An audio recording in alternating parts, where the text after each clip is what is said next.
Llega la noche y mientras la ciudad descansa, yo encontré el espacio perfecto para conversar libremente, contarte todo lo que me hace llorar, reír, soñar, vivir.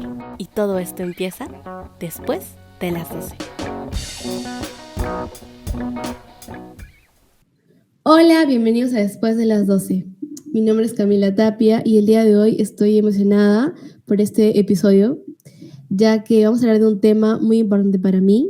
Y bueno, antes de empezar a hablar de este tema, les quiero presentar el día de hoy a mi primera invitada. Estoy muy emocionada de tenerla aquí. Y ella es creadora de contenido. En redes sociales ya tiene más de 500,000 de seguidores.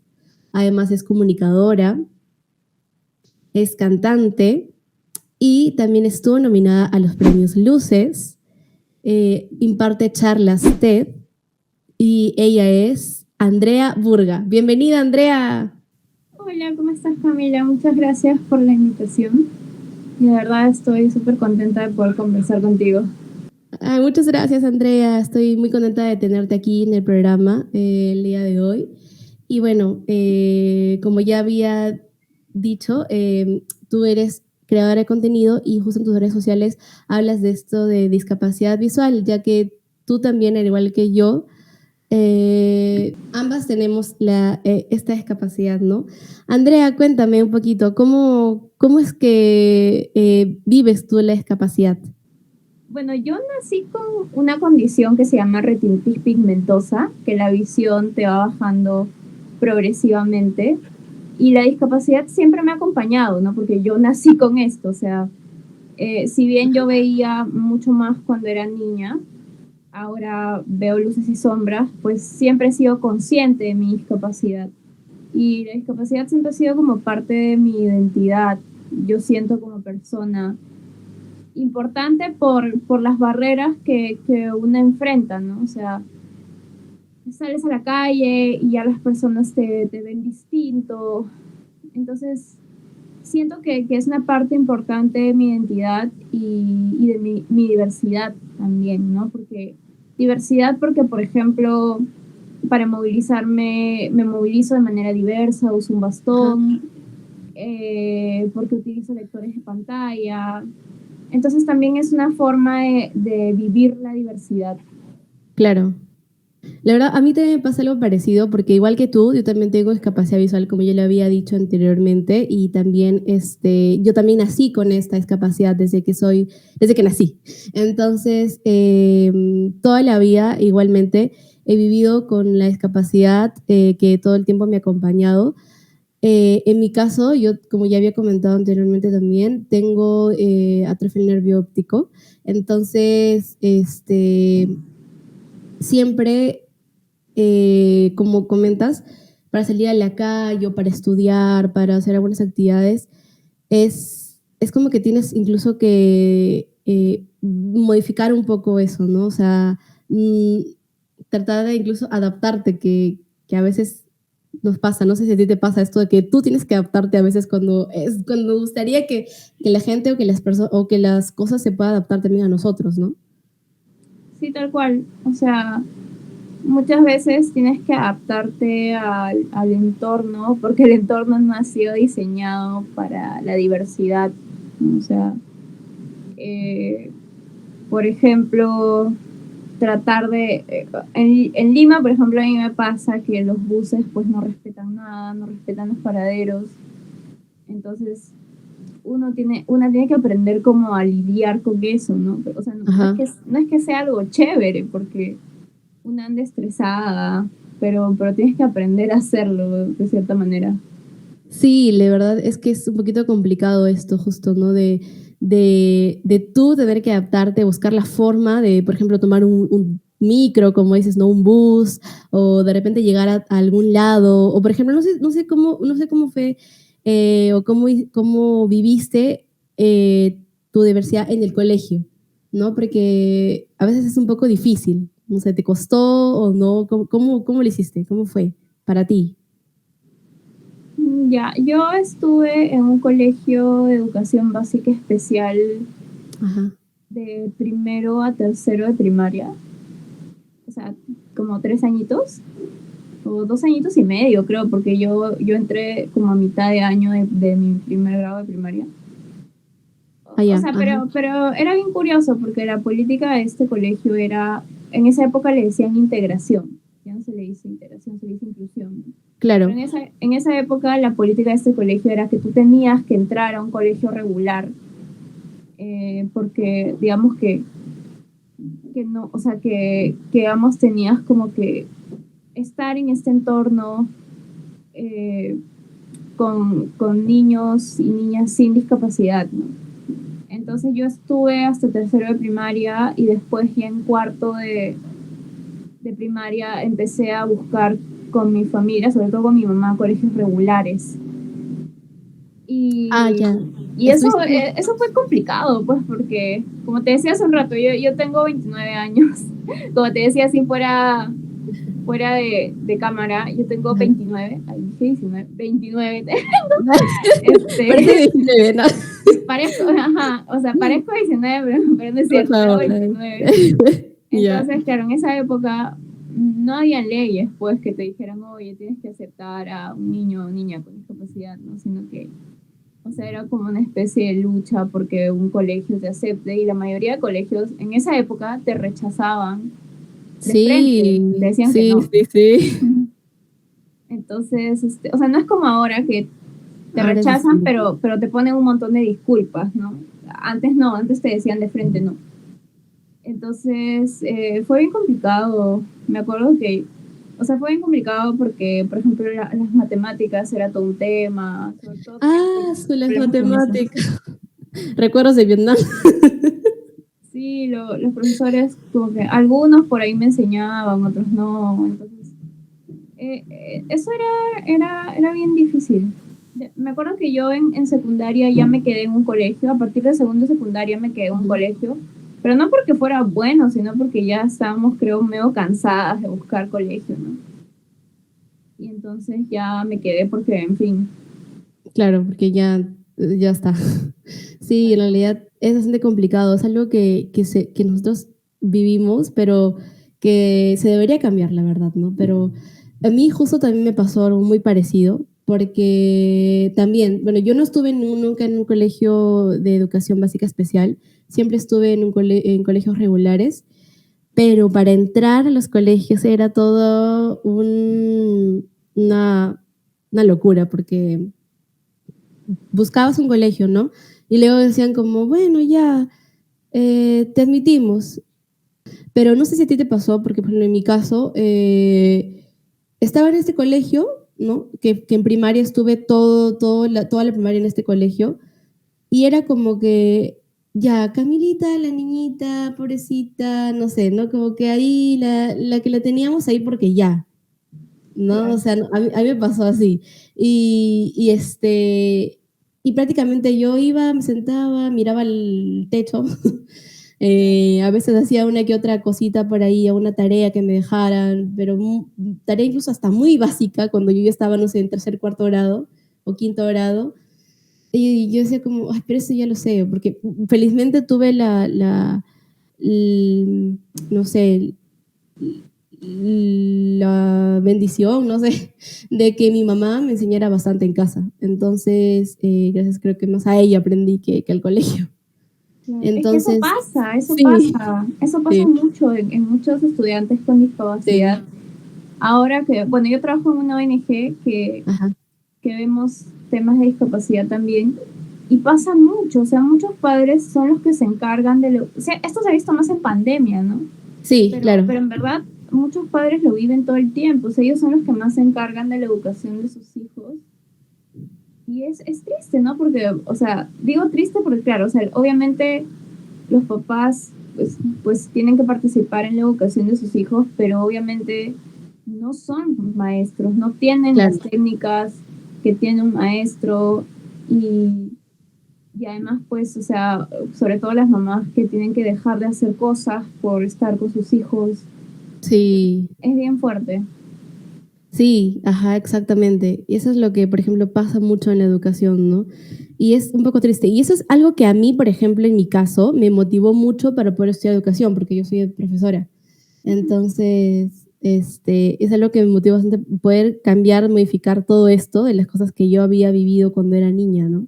Claro. Sí, sí, la verdad es que sí. Y bueno, conforme ibas creciendo, en tu caso, ¿cómo fue elegir tu carrera y cómo fue para ti ingresar a la universidad, ¿no? Me imagino que tuviste buena experiencia o cómo fue. Yo quería estudiar música, pero luego me arrepentí y me metí a periodismo. Porque me gusta. Lo que pasa es que a mí me gusta, siempre me ha gustado mucho escribir.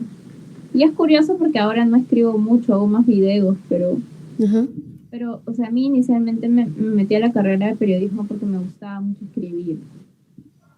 Eh, Ahora que estoy trabajando, pues igual quisiera estudiar música como segunda carrera también. claro. Pero, o sea, digamos que yo elegí la universidad no tanto pensando en la accesibilidad, sino pensando en que, bueno, era la universidad en la que había estado ya mi hermano, ya había tenido una experiencia ahí. Entonces, pues dije, ya, bueno, me meteré ahí, ¿no? O sea, como un Ajá, poco para ver qué pasa.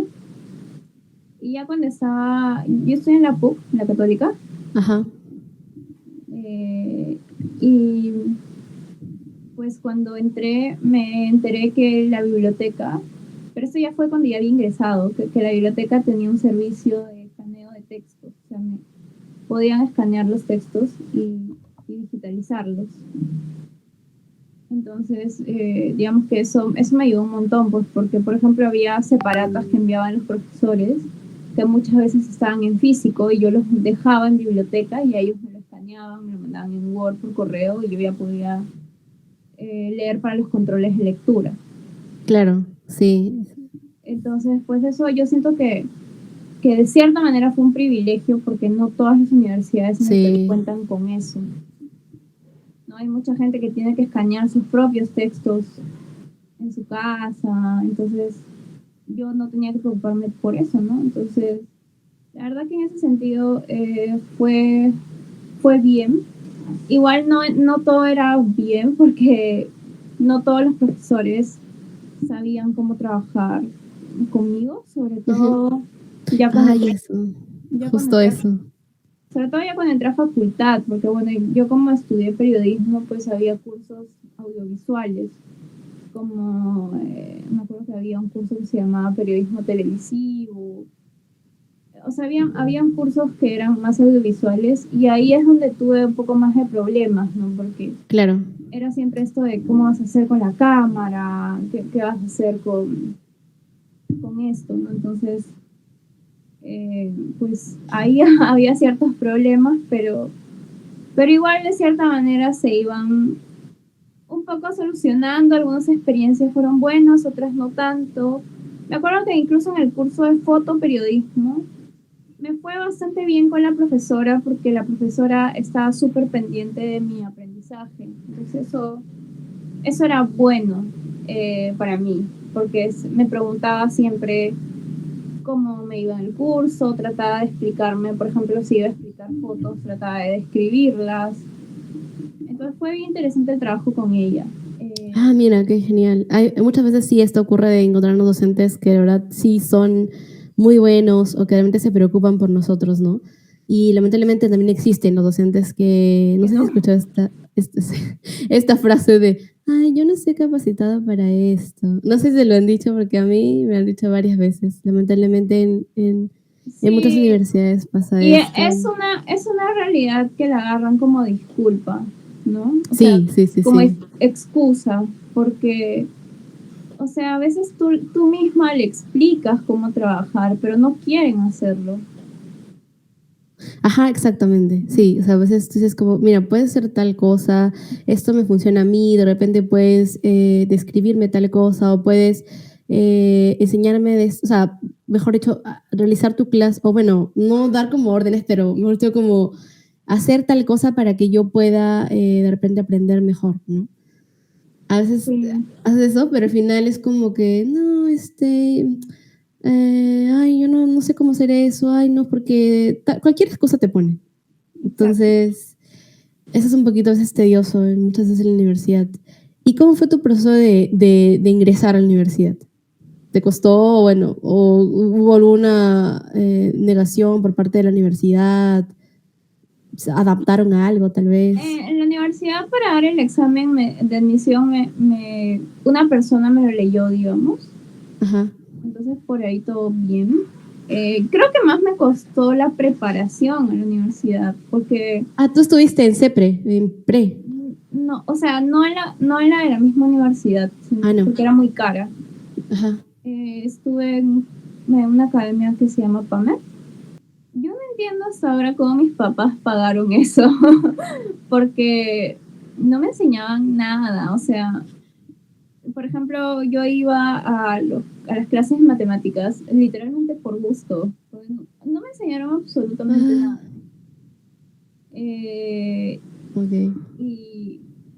Y sí, o sea, era de verdad que bien fuerte, porque, por ejemplo, algo que me pasó también en la academia cuando estuve, era que, por ejemplo, yo en esa época ya usaba lector de pantalla, obviamente. O sea, yo uso lector de pantalla desde los 12, 13 años, creo.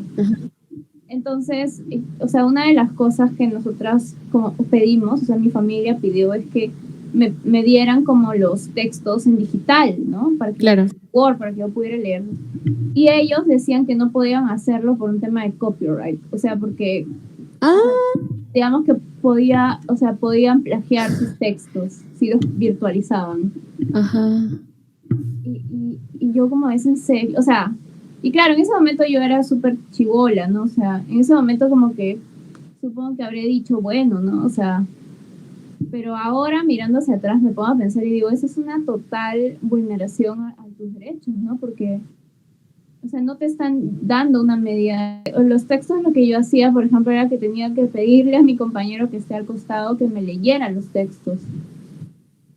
Ajá. Y obviamente no siempre podían hacerlo, ¿no? Claro, obviamente, eran ¿no? chicos como yo. Obvio, exacto. Y todos estaban ahí para aprender, ¿no? O sea, el labor era del docente. Exacto. Ajá. Entonces sí, de verdad que el proceso en las academias preuniversitarias, además que en las academias preuniversitarias pasa esto mucho de la rapidez, de la competitividad, de que tienes que ser el mejor. Y entonces en esta búsqueda de ser el mejor creo que se deja atrás a un grupo de personas, ¿no? Que son las personas con discapacidad. Yo siento eso. Claro, sí. A mí, por ejemplo, para ingresar a la universidad aquí en Trujillo, no fui a ninguna academia. Mi mamá me estuvo diciendo varias veces que tenía que ir a una academia, o bueno, que tenía que ir, pero a la vez también me decía como, anda, que mira, que de repente aprendes más. Y yo, pero no, ¿por qué vas a ir al cole? Y no quería ir. Entonces, gracias bueno, a ellos pude tener un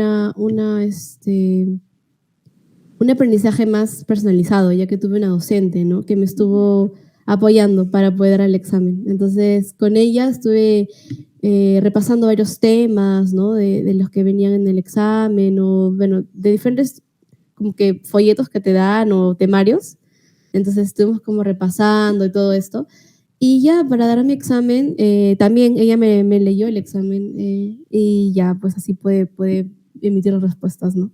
Claro. Pero igual es muy difícil para algunos porque muchos de gente, muchas personas que también tienen discapacidad visual, les es muy complicado, ¿no? Porque a veces es como que las universidades se niegan a dar el apoyo. Entonces... Sí, totalmente. Y de hecho, o sea, o sea, muchas personas que salen del colegio no pueden ir de frente al examen de admisión, o sea, tienen que ir a una CEPRE, a una academia. Claro. Y esas academias muchas veces no están nada preparadas, ¿no? Exacto, sí, no les dan el apoyo que necesitan, ¿no? Es como que, ay, no, es un poco, bueno, no un poco, bastante difícil y complicado para las personas, ¿no? Pero, por ejemplo, ¿tienes alguna anécdota o alguna experiencia, no anécdota, pero experiencia de repente desagradable con algunos docentes, de repente en la universidad? Sí, o sea, me acuerdo que que yo tenía profesores que no me enseñaban nada, pues no. Me acuerdo que tuve uno en mis octavos ciclo, creo, Cancelemos. que era que era o sea, era un curso que era como periodismo, no me acuerdo cómo se llamaba, pero la cosa es que te enseñaban a manejar herramientas multimedia, o sea, tipo, Ujú. o sea, desarrollar infografías, o sea, como que hacer tus notas periodísticas más interactivas, Ajá. ¿no? Entonces esto implicaba hacer infografías, hacer como cosas más interactivas, ¿no? O sea, videos. Entonces me acuerdo que este profesor literal no me enseñaba nada, o sea, era hasta chistoso porque, o sea, este curso se llevaba en estos salones con computadoras y cada estudiante, digamos, que tenía una computadora, ¿no? Entonces, a Ya. veces el profesor dejaba como tarea, como ejercicio, hacer una infografía de algún tema y pasaba a revisar las infografías por cada computadora y por la mía nunca pasaba, o sea, se salteaba mi Uy, computadora. me acabas de desbloquear un recuerdo. Y en verdad era bien obvio. Ah, es que eso de ahí, por ejemplo, es algo que justo me acabo de acordar algo, que tenía un docente también muy parecido, que pasaba revisando todos los trabajos de todas las compañeras. En mi caso éramos todas mujeres en mi carrera, en mi ciclo. Entonces, revisaba el trabajo de todas las chicas y luego como que yo decía, profesor, aquí está mi tarea. Y de verdad te juro, Andrea, pero ni me miraba. Estaba como que, mi amiga le decía, profesor, Camila está hablando, por favor, revísele su trabajo, que no sé qué. Y luego como que con su así como diciendo, ay, ya, ¿no? Le daba el folder o lo que sea, porque incluso lo hacía siempre así, Siempre a impreso. mano, claro. Sí, ajá, a mano o impreso así. Entonces le daba ahí como que, ay, bueno, ya. Pero te juro que lo odio. Pero muchas chicas se dieron cuenta de toda esa Sí, discriminación. es que Siempre hay se mucho. dan cuenta. Sí, claro. Sí. Sí, no sé si a ti te pasó de repente que muchos de tus compañeros tuvieron que incluso abogar por ti. A mí me pasaba mucho. Es triste porque incluso es como que, Creo que mis compañeros no eran tan empáticos, no, pero sí, ay, pero sí se dan cuenta. no, incluso, sí, no, a mí me pasó que sí, que en varias ocasiones mis compañeras tuvieron que abogar por mí, pero era porque incluso, no era porque yo no pudiera defenderme, sino porque no te hacen caso. O sea, es como que te ignoraran, es como si no existieras. No sé si se, Sí, se tal te... cual. Sí, o sea, es bastante triste esa situación, ¿no? A mí me pasó bastante y es de verdad que agobiante, pero bueno. ¿Y alguna experiencia bonita de repente que tengas en la universidad, que dijiste como, ay, sí, eso de acá sí, qué genial, me siento orgullosa de que haya pasado esto o de algún logro? Creo que un logro importante fue que lo que pasa es que habían dos cursos audiovisuales Ajá, que eran diseño, dos cursos de diseño y yo pedí exoneración de esos cursos y reemplazarlos por otros porque ajá. digamos que en los cursos se trataba de utilizar programas como Photoshop o Illustrator. Entonces esos programas pues no son nada accesibles. Claro. Y yo no iba a hacer nada, literal, nada, porque Sí, sí, el sí. curso era solo eso. Entonces pedí una exoneración, o sea, y reemplazo por otros cursos y al final, bueno, la profesora del curso no quería aceptar la exoneración. Ajá. Pero al final se pudo, o sea, luego de como dos años creo estar en la facultad, al final me aceptaron la exoneración y ya llevé otros cursos, ¿no? En lugar de esos. Ah, ya, bueno, felizmente tuvieron la consideración porque de verdad a veces es como que un poquito agobiante. En mi caso, bueno, felizmente los cursos que yo tuve no implicaban tener que sean muy visuales, felizmente. La gran mayoría pude resolverlos, pero sí hubo también bastantes cosas difíciles también en mi carrera, ¿no?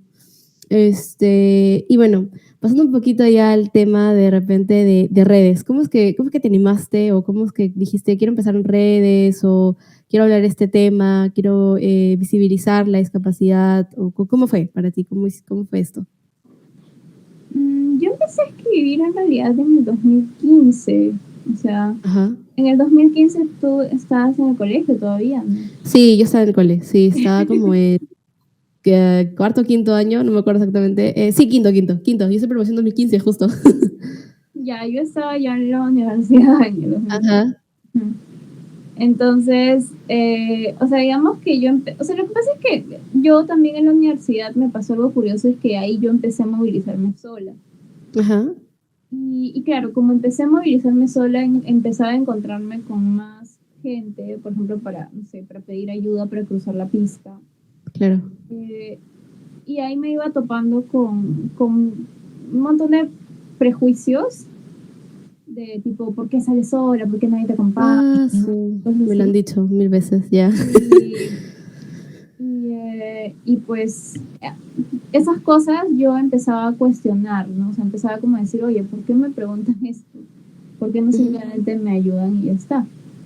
Exacto. Eh, y empecé a escribir como estas cosas, estas experiencias en mi Facebook. En esa época se usaba más Facebook. Sí, sí, sí. Eh, y me acuerdo que unos amigos me decían, oye Andrea, pero ¿por qué no abres un blog? En esa época se usaban estos blogs tipo WordPress o Blogspot. Sí, Blackspot, ajá. Y abrí un blog que se llamaba, de hecho se llama, porque, o sea, no es que lo haya cerrado, ahí está. Todavía lo tienes. Ujú, Se llama Con Capacidad. ujú. Y, y empezaba como que a hablar sobre mis experiencias en el blog, en el Facebook, escritas, o sea, nada de video. Por ahí de repente habré grabado un video, pero así, ¿no? O sea, como Pero casi todo era escrito, ¿no? Sí, sí me puse a revisar un poquito tu Facebook, la página de Concapacidad. Y después han pasado como por ahí 2, 3 años. Empecé a usar Twitter también. Y ahí me acuerdo que algunos tweets míos se viralizaron. Eh, Uno en el que criticaba un poco a las marcas que auspician la Teletón. Y otro en el que Ajá, buscaba trabajo, específicamente. Y ahí, por ejemplo, en Twitter ahí empecé como a hacerme más conocida. ujú, Y, y ya, o sea, pero digamos que el salto, por decirlo de alguna manera, fue en pandemia, porque yo en el 2021, yo abro mi cuenta de TikTok a fines del 2020, pero la dejo como tirada y no la uso. ajá, Y en el 2021 hay un intento del Congreso por derogar la ley actual de discapacidad. ajá, Y yo participo en una campaña con diferentes organizaciones para impedir que pase esto, ¿no? Para impedir que se derogue. claro. Y ahí me piden hacer videos. Entonces, una compañera me dice, ¿no? O sea, varios compañeros me dicen, pero sube esto a TikTok, ¿no? Porque es un canal también que están usando los chicos, no sé qué. Y empecé a subir videos a TikTok y ahí empezaron a viralizarse. Ajá. Sí, sí, Y, sí, me acuerdo que y fue en curioso pandemia. porque, claro, o sea, yo no lo planifiqué, digamos, ¿no? O sea, no Ujú. es que haya dicho, uy, sí, ya voy a hacer estos videos en TikTok. En verdad, no. Fue algo como muy Como orgánico. espontáneo, ¿no? Y ya después, pues yo misma me di cuenta que TikTok era un canal, o sea, chévere para hablar de diferentes temas, ¿no? Y empecé a usarlo. Primero, o sea, TikTok ha mejorado un montón su accesibilidad, a pesar de que no es del todo accesible todavía. No, no es muy complicado Pero incluso antes algunas era cosas. peor. O sea, antes yo Sí, ni sí, siquiera sí. podía subir sola mis videos. Me acuerdo que me ayudaban a subir mis amigas los videos. Y ahora ya lo subo sola y ahora ya puedo editar algunas cosas. Eh, Ajá, claro, ya está mejorando un poquito la accesibilidad en redes, porque la verdad es que es bastante complicado. Bueno, era antes, ¿no? Ahorita ya Instagram y TikTok un poquito que se están modificando, ¿no? Sus nuevas actualizaciones, supongo. sí, Pero sí, sí, sí, sí. sí, sí, lo bueno es que ya está permitiendo eh, subir los videos. ¿Y qué es lo que quisieras decirle, por ejemplo, tú a las personas que de repente aún tienen esta mentalidad un poco de que la discapacidad, o que hay por eso las personas con discapacidad, o de que, ay, no, tienes que cuidarlas. Toda esta mentalidad capacitista. ¿Qué les puedes decir? ¿O qué mensaje dirías? ¿O qué les dirías, mejor dicho, a ellos? Yo creo que, de hecho, todo el tiempo lo hago con los videos. Trato de mostrar que las personas en situación de discapacidad pueden ser autónomas, pueden tener una vida independiente y que, o sea, en realidad existen muchas creencias, ¿no? Existen muchas creencias que no son ciertas, que quizá, no sé, estamos muy acostumbradas a ver quizá en televisión, quizá en... ¿Cómo nos representan, no? No sé, Sí. quizá en en campañas publicitarias, o sea, hay muchas representaciones de la discapacidad equivocadas. Yo les diría a las personas que traten de escuchar más bien a las propias personas hablar, ¿no? Porque el tema es que creo que también los mensajes equivocados vienen porque quienes han hablado mucho tiempo han sido personas que no tienen. Han sido personas que no tienen discapacidad, exacto. Entonces, obviamente, si no tienes discapacidad, por muy familiar, por muy cercano que seas, no es lo mismo que hable una persona con discapacidad sobre su vida. Entonces, creo que es importante escucharnos y creo que ya las redes sociales lo bueno es que cada vez hacen que haya más creadores de contenido con discapacidad. Yo sigo por ahí algunos de España, por ejemplo, también. Yo también. Y de México, que me parecen bravazos. Sí. Y que somos personas, ¿no? O sea, que tenemos opiniones diferentes sobre diferentes temas también. O sea, no sé, por ejemplo, yo siempre trato de hablar sobre lo que implica ser mujer y tener discapacidad. Sí. Es una perspectiva quizá diferente a la de otras personas, ¿no? Pero bueno, yo o sea, creo que es importante también entender que las personas con discapacidad pensamos diferente y que vivimos de manera diversa y que podemos ser autónomas, que podemos hacer un montón de cosas como trabajar, como estudiar, que en ocasiones vamos a requerir apoyo, sí, como cualquier persona que requiere apoyo, pero que eso no significa que no podamos ser independientes, ¿no? Sí, exacto. Eso incluso es lo que también muchas veces he intentado también decir a, bueno, las personas que me rodean también, ¿no? Porque yo recién estoy empezando en redes, pero me encanta y valoro un montón el contenido que todas las personas con discapacidad están haciendo, porque siento que están mostrando una realidad y mostrando que las cosas que nosotros podemos hacer, ¿no? Lo autónomo que podemos ser, que podemos estudiar, que podemos trabajar, las cosas cotidianas que de repente nos cuesta de repente más tiempo o nos hace un poquito más complicado, pero no imposible. Entonces siento que es importante eso, ¿no? El hecho de poder escucharnos a las personas con discapacidad, poder prestarnos la atención o de verdad vernos como personas, como dijiste, y y, y, y valorarnos como seres humanos, ¿no? Y creo que es muy importante. Sí. Y bueno, Andrea, para terminar, vamos a hacer un jueguito, ¿te parece? Sí, claro. Ya. No es nada que ver con el tema que ya, bueno, ahorita lo acabamos de finalizar, pero es un jueguito como para darle un poco de diversión aquí. Así que, bueno, voy a hacerte unas preguntas, así como que random, pero vamos a empezar. Ya, Andrea, a ver, la primera es, ¿algún personaje que admires? Esto puede cambiar, pero últimamente estuve leyendo sobre la vida de Helen Keller, la activista sordociega, y me gusta mucho, o sea, no la niña que siempre te ponen, sino estaba leyendo sobre la vida de la adulta y me parece bacán. Ok, ya. ¿Algún pasatiempo? Cantar, bailar.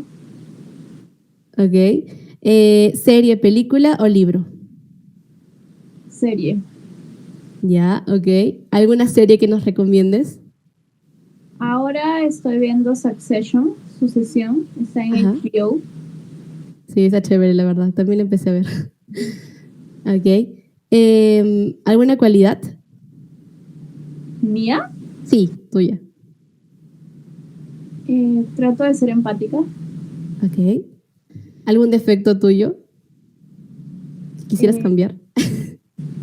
soy desordenada. Ok, por dos. Ya. Em, ¿Alguna frase con la que te puedas identificar o que te defina? Las personas con discapacidad son personas. Ok. Y ya, ¿alguna reflexión o mensaje que quieras dar o recomendación? ¿Alguna recomendación? Que sigan las cuentas de Camila y la mía. Gracias. Ay, ok. Muchas gracias, Andrea. Muchísimas gracias por aceptar la invitación y poder hablar de este tema de discapacidad que es bastante importante para nosotras y bastante importante de visibilizarlo. Así que gracias por estar aquí. No, muchas gracias a ti y espero que, pues nos escuchen y que les haya ayudado lo que hemos conversado aquí. Gracias. Andrea, ahora sí, tus cuentas. Nuevamente, ¿cómo te buscamos en Instagram, en TikTok, Facebook? Ya. En TikTok e Instagram estoy como @AndreaBurgaBechica. En Ok. Twitter como @AndreaBurga5 y en Facebook me pueden encontrar como Con Capacidad Blog. Ok, muchas gracias, Andrea. Y bueno, a mí me encuentran como @Camila-Tapia G en Instagram y en TikTok. Y al podcast también lo pueden seguir como @después de las 12 podcast en Instagram y en TikTok. Así que nos vemos en en un siguiente episodio. Y ya saben que pueden escuchar este episodio en Spotify y pueden verlo también en YouTube. Adiós, adiós, adiós, Andrea. Chao.